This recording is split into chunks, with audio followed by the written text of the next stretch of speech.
Les gars, on va parler des potentielles informations qu'on devrait avoir pour le 1er mai sur la boutique Lego Star Wars. C'est-à-dire, je vais prendre l'exemple de l'année dernière.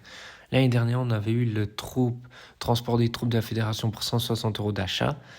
Le Lego Star Wars Collect Battle Yavin pour 90 euros d'achat. Et le petit AT-AT pour 40 euros d'achat. Et bien cette année, on n'aurait plus le transport des troupes, on aurait le Boba and Clone Cadet Transport, la capsule de sauvetage tout simplement, pour 160 euros d'achat. Et on aurait ça en petit gadget pour 40 euros, le petit bully bag.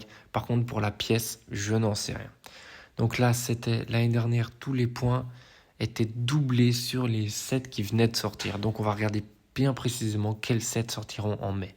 Donc on a l'UCS Django Slave, le Star Wars logo, le Django Fett casque, le Kylo Ren casque, le Chopper constructible, le Luke Skywalker Brick Health, les 5 Brick Health Pack, le U-Wing, le Midi-Scale Kylo Ren, et c'est tout.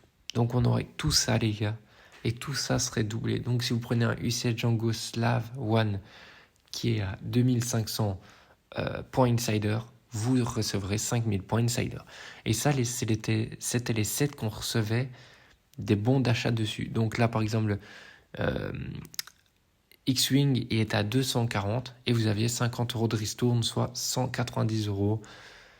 Comme la Cantina qui est à 400, vous la receviez à 320. Donc pour moi, c'est les sets que je crois qu'il y aurait une chance d'être dedans. Le Faucon Millennium qui pourrait avoir une petite ristourne de 30 euros à tout casser, qui serait déjà plutôt pas mal à mon goût. Il y aurait aussi peut-être le C3PO, lui aussi serait une ristourne à 30 euros. Voilà, toutes des petites ristournes comme ça à 30 euros. Moi, je vous dirai ce que j'en pense. Mais le C3PO, je pense bien qu'il pourrait y être. Ensuite, là, celui-là aussi, 30 euros. En fait, c'est tous des sets, des plus anciens, des plus récents, mais ils savent que s'ils les mettent, les gens vont quand même les acheter. Même s'ils achètent moins cher, ils vont les acheter. Ensuite, celui-là, à mon avis, serait 20 euros de ristourne maximum. Parce que regardez, si vous voyez une ristourne de 30 euros sur un set, vous allez l'acheter, on est d'accord. Celui-là serait aussi 30 euros. Bah ce set-là, vous allez l'acheter.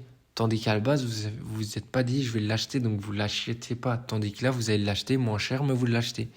Le diorama, je suis pas sûr du tout, mais je me suis dit vas-y, on le met. Peut-être que il sera. Le prochain serait une folie s'ils le mettent. Surtout, ce serait très marketing pour eux. Du coup, de mettre une réduc à 30 euros. L'Onyx Cinder, ce serait quand même plutôt pas mal à mon goût. Vous l'aurez à 100 euros, pas mal. Ça, je pense pas. Ça, perso, je l'ai mis, mais je pense pas parce qu'il y a une figurine des 30 ans, des 25 ans, pardon. Donc, c'est peu probable qu'ils mettent. Maintenant, on va parler des UCS. Donc, le Millennium Faucon, s'il est dedans, sera une ristourne à 200 euros, à mon avis. Ce serait pas étonnant qu'ils le mettent à 200 euros, sachant qu'il va bientôt partir, donc ils veulent le vendre. Le Venator, j'y crois fortement. Là, ce serait une réduction à 150 euros, à mon avis. Vous l'aurez à 500. C'est plutôt beau, plutôt que le prix jambon. Celui-là, il était l'année dernière, donc il sera plus dedans. Mais je l'ai mis quand même pour vous expliquer. Donc 239, ce set-là, il ne sera plus dedans. Il sera pas dedans, c'est sûr. Le prochain, il sera pas dedans non plus. Comme ça, vous le savez directement. C'est un tout nouveau. Il est sorti il y a quelques mois. Ils vont pas le mettre. Ils vont pas mettre une ristourne sur ça. S'ils en mettent une, c'est une folie. C'est une folie furieuse. Le prochain, c'est vraiment très probable qu'ils mettent aussi une ristourne dessus. Ils vont pas mettre une ristourne sur tout, je le dis déjà. Mais en fait, quand je dis très probable, c'est-à-dire, je fais mon opinion, mais il y aura pas tout, vous voyez. Tandis que le prochain, c'est sûr à 100%, ils mettront. Voilà, celui-là, c'est comme le X-Wing. Il était sorti un an avant qu'il le fasse la petite promo, donc là, ils vont mettre une petite promo à 50 euros.